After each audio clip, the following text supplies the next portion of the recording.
Minister, what about you? Any plans? You got a 5 and 3-year-old? Yeah, the heart says yes. The head at this point, hard. We devote a lot of our time to people outside of the family. I miss my husband a lot. One more kid just means then they move down the list further again. For me, it's time. You don't get enough time with your kids. That was ultimately the main barrier of entry for us when we were trying to have a kid as well. But are our economic and family policies pulling parents in opposite directions? I think everybody feels the tension. The government feels the tension too.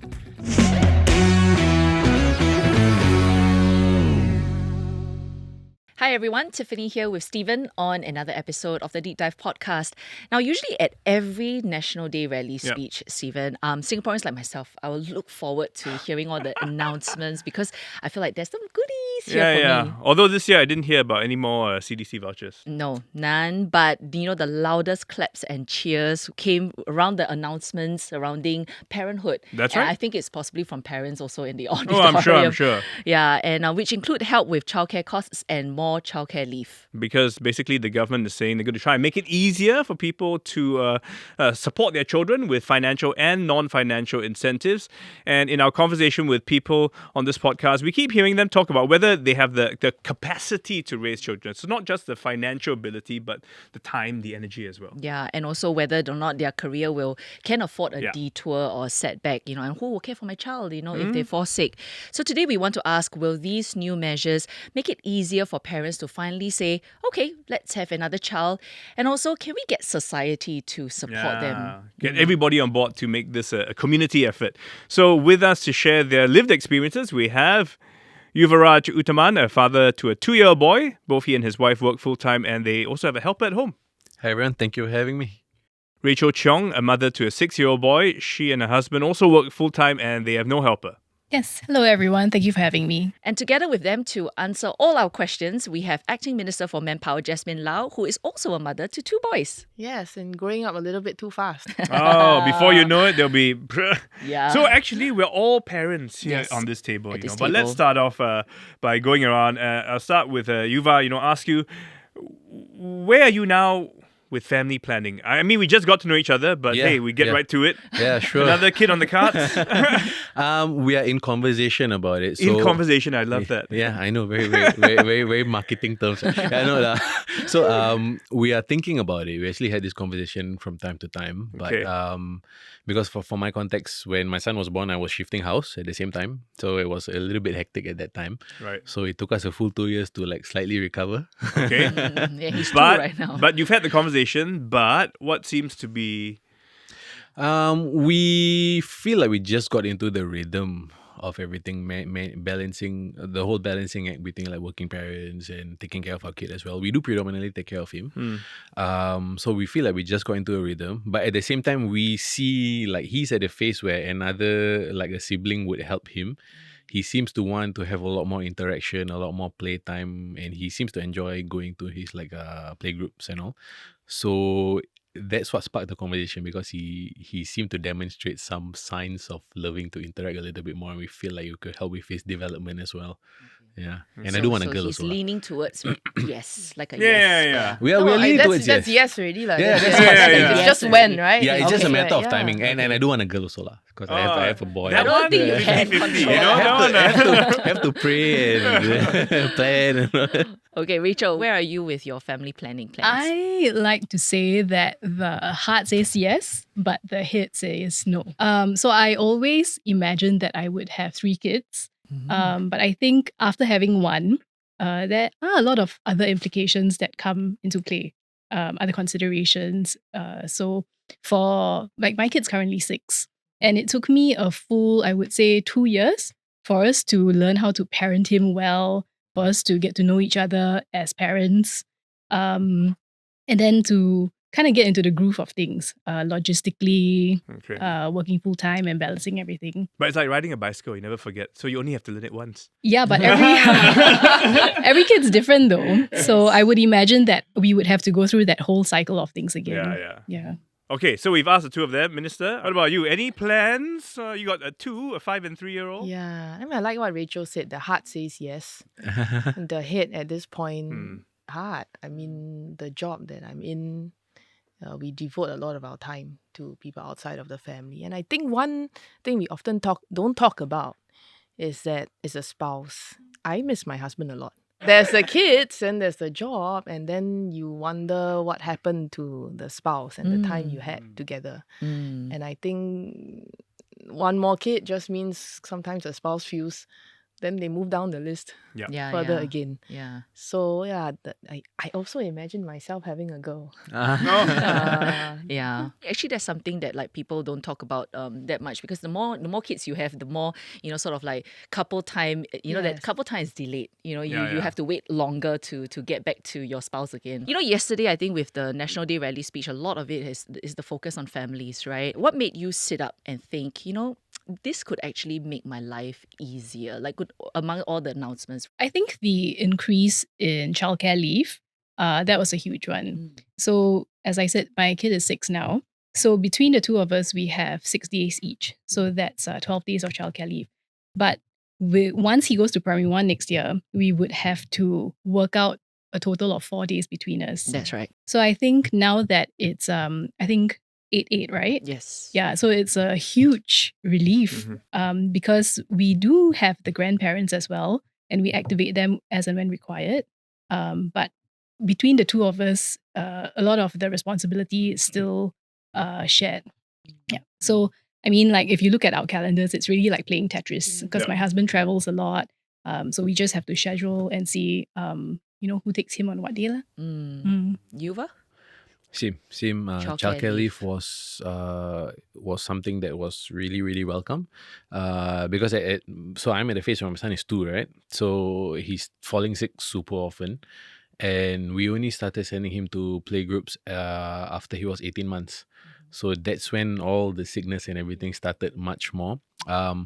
So we also had like 6 days each, right? So the childcare leave when he's sick and all that, we really, really plan it out, and we really make sure that the sickness is You plan worthy of a Let's be childcare clear, you're not leave. planning the Worthy. sickness. Yeah. It's like, And you you just have can't the plan. sniffles, just go back in. Yeah, no fever. Okay, school never call. The school Okay. accept you. Let's go. So when you have more days, it actually helps a little bit loosen whenever things Okay. You spring don't up. have to really ration out how you use your Yeah. the days. But was there anything that you were hoping the Prime Minister would announce? Any areas that you feel, were still pain points that weren't quite addressed? For me, it's time. I feel like you don't get enough time with your kid. That's ultimately the main pain point for us. That was ultimately the main barrier of entry for us when we're trying to have a kid as well. I would have liked to seen something a little bit more promoting time of parents with their kids. Okay. But this gives you more time. In a way, more childcare leave means you do have more time, right? Yes, to some extent, but on a daily basis, on a daily basis. okay. So Like, that time given is so that you can solve a problem, whereas like It may not still feel like on a daily basis. Yeah, You go yeah. home, you still have time and energy yeah. to spend intentional time with. Yeah. Is that the same for you, Rachel? Yeah, I mean, I would say that, so after work, I rush down to pick him up before 7. And then we have dinner. And then we have about maybe 2-3 hours of proper time together before he has to go to bed. And I imagine that the time would be shorter when he goes to primary school next year because he has to go to bed earlier. And then on weekends, it's the like church, grandparents and all that. So not a lot of time spent intentionally with him. I was kind of hoping for maybe more options around flexible work. Okay. Because I know that some companies do offer flexible work arrangements, but maybe not so much. I mean, working from home and working remotely is one of the options, but maybe things like a compressed work week or staggered hours or flexi hours. So that way, like you start a little bit earlier, you finish earlier, you pick him up earlier. Yeah. So just ways in which parents can schedule their work around their lifestyles.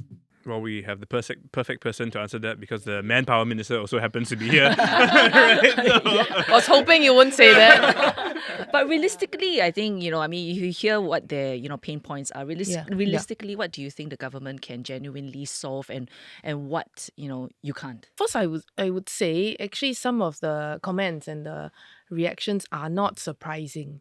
So I think overall, even on my own social media, people have been responding very genuinely.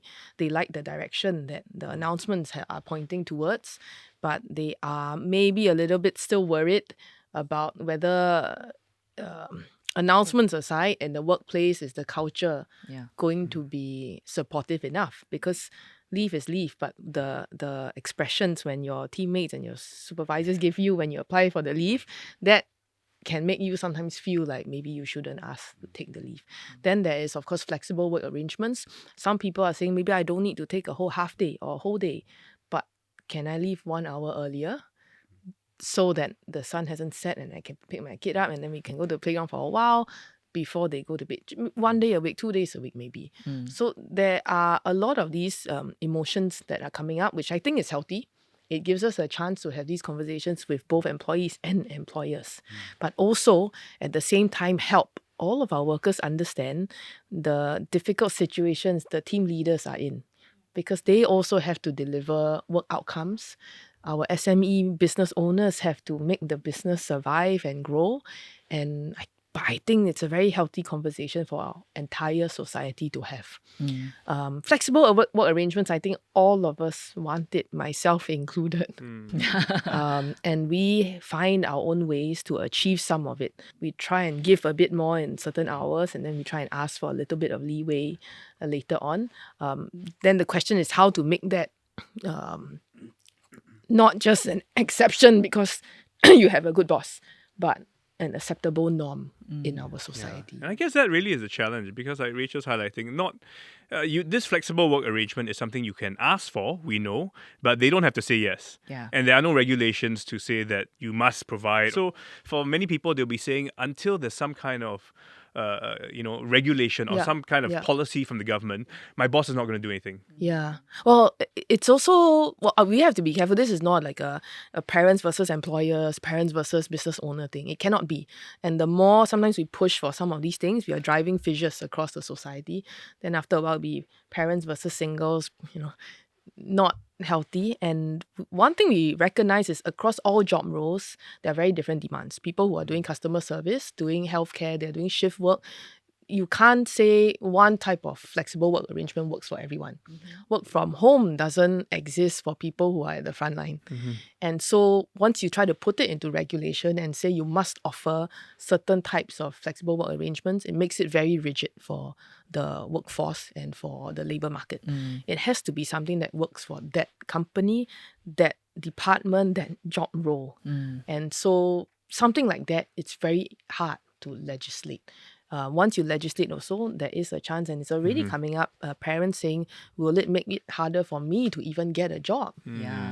Because once it's put into law, then you could have the opposite effect, where employers say, I think better don't take certain types of people in case later on I can't manage my some form of workforce discrimination, well. right, for parents. Which as is well. not often easy to prove, even if you have legislation in place. So we're quite careful about that. I think there's a lot more work to be done around cultures, norms, and all these will take longer than just putting out a requirement. But we still think that's a healthier way going forward. People to understand why family-friendly workplaces are great, not just for parents, but for the entire society.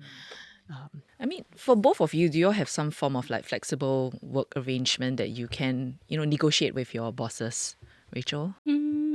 I have been quite fortunate to have very understanding and supportive bosses. So give and take lah. I mean, if I do need to like nip out a bit earlier, I'll make up for it at a time. Okay. And then Yuva? Yeah, for me also, I have hybrid working. Okay. So and my team and my boss's company actually pretty supportive. So I've been blessed. Actually, I joined this company a few months later than my wife was expecting. So I just took it as a sign from God. Everything was. Is that what we're working towards? Where they can have that kind of environment where you work it out with your boss and your team. What works best for you? It's much healthier that way, I would say, if you have a supportive boss and then you can discuss what works. I think there are also innovations in the workplace we're starting to see. Someone wrote on my Instagram yesterday and said that his or her company practices this quarter day leave model. I haven't poked into it further, but Okay. then the idea behind it is it's part of the HR policy. Instead Right. of taking half a day or whole day, you can split your leave into quarter days. And therefore, you can just take a quarter and leave work a couple of hours earlier. Maybe on that day that's preschool concert or, and these things can happen. Yeah. It can be still part of policy in a company. Doesn't have to be just really you ask and then someone make arrangements. So I think you can get to arrangements in between national policy and bargaining with your employer, something in the middle where in future people have a lot more flexibility and room to adjust. Is that what PM is asking for? Because he did say about wanting to foster a more family-friendly society in our workplaces and our communities, where basically everybody is saying, hey, let's champion families, let's help them in what way we can.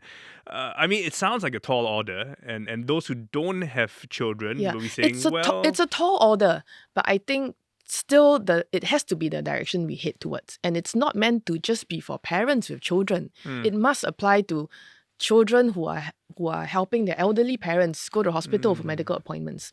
So this is, again, it's not meant to be policies that are only, for parents with young children. Yeah. Anybody at the workplace in a time of need having to manage family pressures must feel safe and able to ask for space. Yeah. And then everyone else chips in during that period and supports whoever needs. Because during the speech that, when I was listening to it, my WhatsApp chats were, firing up with a lot of people who have no children saying, but there's nothing for me. Yet at the same time, we are, hurtling towards a aging society. So I guess the question that I have to ask on behalf of people who don't have, children is, will we consider some stuff in that space for them? Like people who, they need that caregiving time where maybe, family care leave can be increased or, annual leave can be increased for people who don't have childcare leave. Oh, I think we never rule out any of this. We will have to see how childcare leave itself gets implemented first, whether employers, especially smaller business owners, can cope with these new arrangements. But ultimately, the direction is not just build a better Singapore for parents with kids. It's build a better Singapore for all families, regardless shape, size, form. How do you support people who love and want to support their own families? And it has to be the direction we go for. Okay, so the conversation has not ended. Oh, no. I mean, we've only just begun. And I think much of what PM mentioned is part of a much larger long-term plan, where we're seeing how we can change society. And picking up the bill, though, for those childcare leave days, I mean, definitely a good start and a help to many of the companies. But then many will say the money, ends up going to the company. They don't hire anyone to take my place when I'm gone. My colleagues end up carrying my workload. I feel bad for them. So how do we resolve that? Because at the end of the day, then you may have the leave, but say, I'm not going to take it because I know it just means my friend has to work harder. Actually, we should get the parents' point of view first because I'm sure that at some level they feel a bit of guilt. Oh, look at their faces. They have no guilt. Whenever you They don't feel bad taking the leave. They just okay, take I do. Like if I have to take childcare leave, I feel bad. Like the first person I will reach out to is my husband to say, do you think you can take, How about you take yours? Yeah, correct. How about you take yours first, and then I can do mine later on. Yeah. I mean, do y'all feel great? I'm entitled to childcare leave. I should be taking this, or do y'all go, oh, this is gonna be rough? Yuva. Okay, so maybe two different trains of thought. So for me, work itself, I can set it in place before I go. So there's a benefit because I do content, which means I can get it done before I go most of the time. And even if kid falls sick suddenly, I have processes in place to get it done quickly. And I plan ahead most of the time, so thankfully I got it covered already with regards to that. So nobody has to pick up your slack. 90% of the time I can manage it. Okay. So I don't have that guilt with that much with regards to other my teammates having more workload because I'm away. But I do not. I hate having to ask it at the last minute. It's just something not very comfortable to do. It's nothing that my employers or anyone said or did. It's just something I don't know, ingrained, something culture wise. I really don't know. Sometimes it's quite uncomfortable. Yeah. You feel bad. Yeah. For me, it depends. It sometimes when some unforeseen accident happens, like he recently jammed his finger in the door, so he had to go for stitches and A&E and all that. So, oh my goodness. So that required us to be at home with him. Yeah. Thankfully, I didn't have any major work events conflicting. But when I do, then the work has to take priority because the event involves a lot of other people aside from me. So I'll do that. Either the husband or the grandparents have to step in, and then after that, I'm happy to go back to him. Yeah. So in that sense, you're saying in your case as well, you don't really feel so bad because I guess the work you're doing is not really someone else. I mean, I can't drop the work because something unforeseen happens. But I do have like colleagues and all that who are happy to help if I really need to. They say they're happy to help. But they're talking about you. No, but I think in Singapore, a lot of us internalize all the pressures ourselves. I don't get a sense that a lot of parents just sort of drop it and then someone else has to take it. But the sentiments I keep hearing is that the parents then take it all upon themselves. Middle of the night, they wake up, they continue the work, and it drains the energy from them to be able to then entertain and engage with the kids later on. Right. I think somehow in our society, the guilt index is very, very high. And so we just just carry it as much as we can for as long as we can. But that itself is not very healthy for bringing up your children and it's not raising a sustainable. family. So I think going back to Stephen's question, which is now the government is going to reimburse employers for that extra time that you are going to give for childcare leave. But I think there are also going to be some employers who are going to say, extra money for me, and it doesn't mean that I will go and hire extra staff to cover that extra cost. It's just that I'll take the money and then maybe the work will just get disseminated among existing staff. So how do you make sure that companies don't use this loophole to try and just get more money? Yeah. Well, first, I wouldn't say that if they don't hire anyone else is necessarily a bad thing. We also don't mind employers thinking about your work processes, and maybe you don't need more people because there were some of your processes that you didn't really need to do in the first place. So generally, we don't try to judge how employers react from something like that. The main aim was remove some of the friction so that employers don't feel they have a little bit less of that friction when the staff say, I want to take childcare leave. But how they respond later on, whether they want to hire a person permanently to be buffer, whether they want to work with agencies to find temporary backfill manpower, whether they want to review their entire set of work processes, really up to them. End of the day, they have to keep the business going, whichever way they think it works. And I think the enlightened employers will know if they just throw it on the rest of the employees, they could do it for a short while, but who's going to stay with you? That's true. And I think there will be some churn now that the new policies come out, but maybe that's also healthy and give the employers a bit of space to figure out what's more sustainable and what's short term, but maybe won't work for you in terms of talent attraction in the longer term. There's this new Singapore Child Support Package. Yuva, I want to start with you. Do you think if your child, your next child, could get this 70,000 by the time they reach 17, do you think that this will move the needle for you when it comes to that the financial incentive sweetener? Slightly. Although he said that he's going to have a second one already. So he lah. will. In conversation, I cannot say yes instead. My wife is the one bearing the child. I cannot anyhow say Your wife doesn't know you're having this conversation with us, is it? She knows. Okay. You hear all of this. Yeah. She's like, did I sign up to this? I know, right? I mean, it does help. It certainly helps. Like you guys said, it's a step in the right direction. It helps with regards to easing financial burden, depending on what your financial status is and all. I've been in a situation where it was extremely tight. Like I said, I was moving and all. So these incentives really did really help. I was buying appliances and all, and the kid was also born at the same time. So if there's more coming, it's definitely more welcome, especially because cost of living is high. Higher, I should say. Then, so it is. But for me, like I say, and a lot of people I've had conversation with also, ultimately we still resort back to time. While finances help with regards to the quality of things that we can give, maybe you can buy better food, get more things for your kid, for your family, and all. It really does improve your quality of life. But with regards to the ultimate pain point, I still feel like it's time. Okay, Rachel. So I did speak to some of my friends about this as well, the ones with kids and the ones who maybe were considering. So for myself, I think that the sustained financial incentives are helpful. because now it sustains them all the way until they're in secondary school. But I think for people who maybe don't have kids at the moment, it might not be enough to make them want to have kids. Right. Yeah. Like the money is not enough. I don't think that is the trigger point. Like, I don't think just the money alone. Maybe it was is going to never about change their money mind. in the first Yeah, place, Yeah. whether you right. have a kid. Yeah. So, and I think that we understand after a while. No amount of hanging a carrot at the start line convinces anyone to say, okay, sure, I'll have But a then kid. if you are sort of like on the fence and just Yeah. wondering like, I don't know if I want to have a second one, it's, I can kind of foresee what the future is going to look like.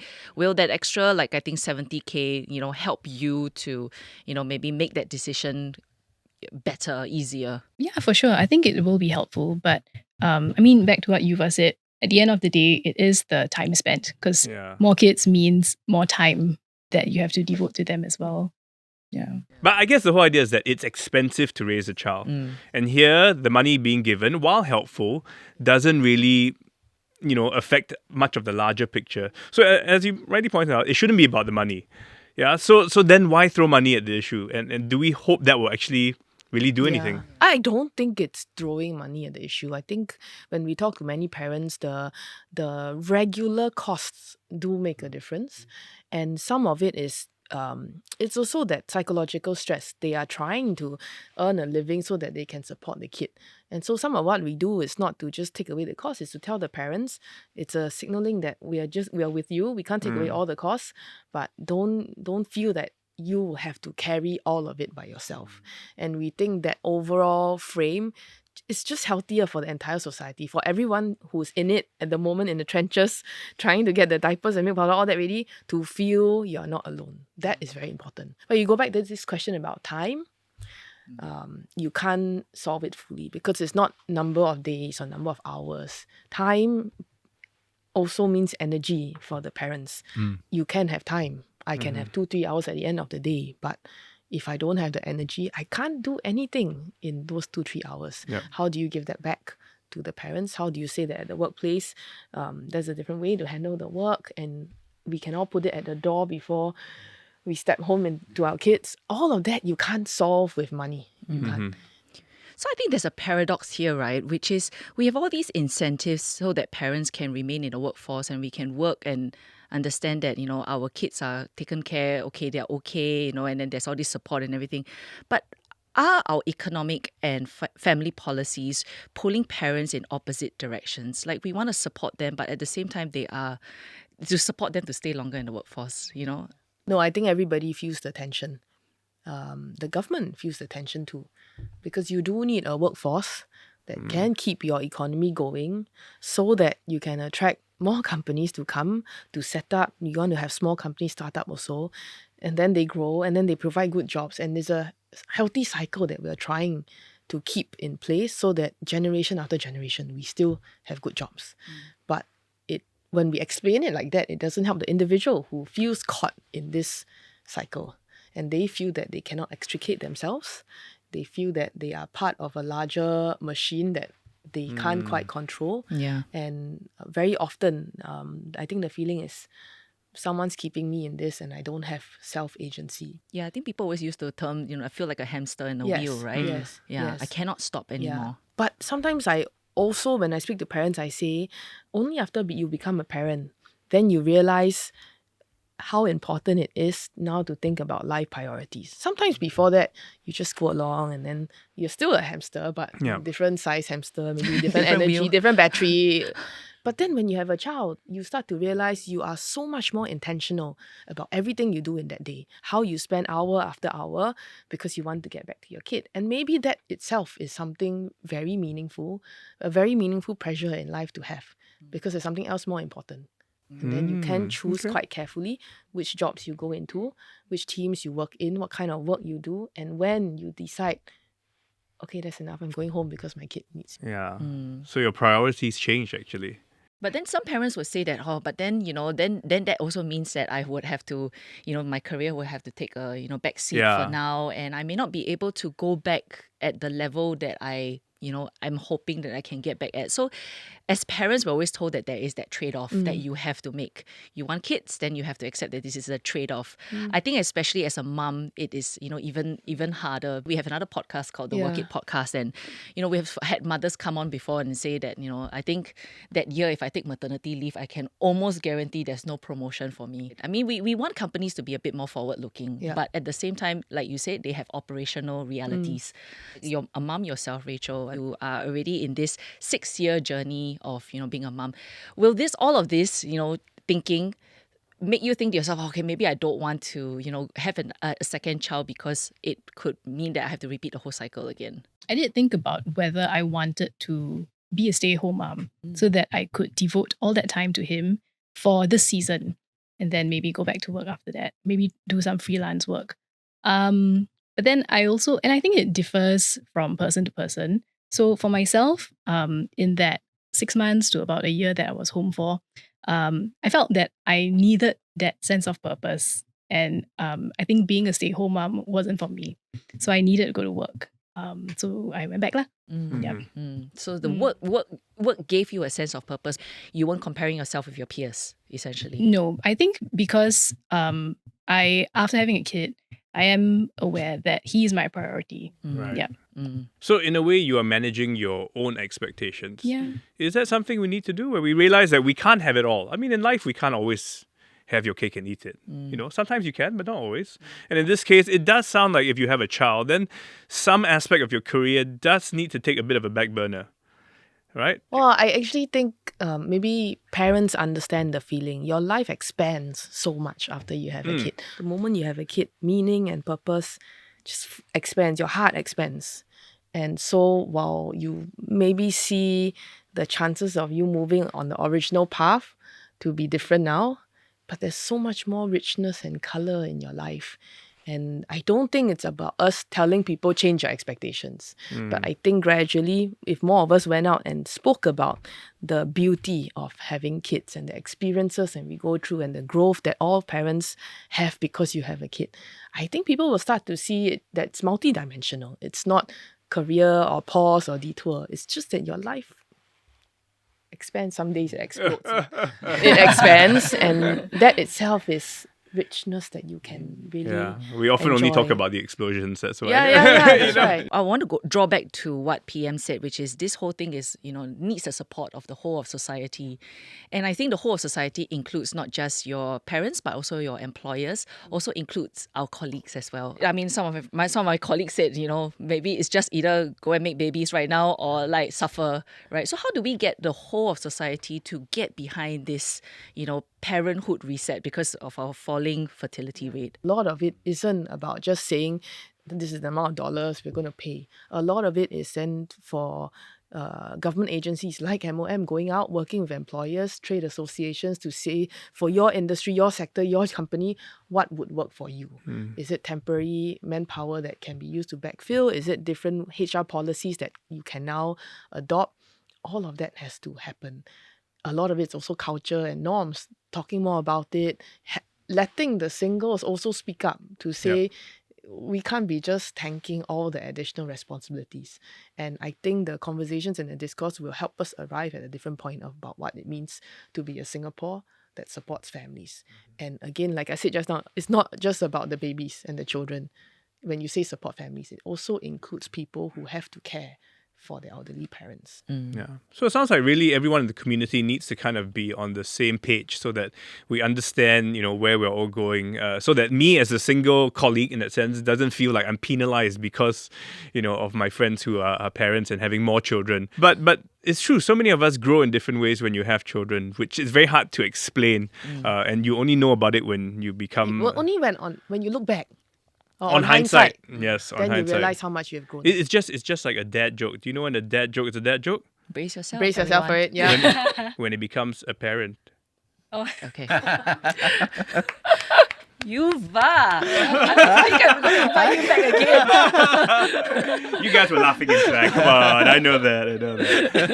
Okay, guys, so we've had this discussion and we do hope you've enjoyed it. I mean, it's a big discussion and we want to hear from you. If you have thoughts about it, whether you You have children, going to have more children, have no children, never want to have children. Let us know what you think. We do love to hear from you. But that's it for this week's episode of Deep Dive. Bye for now. Bye.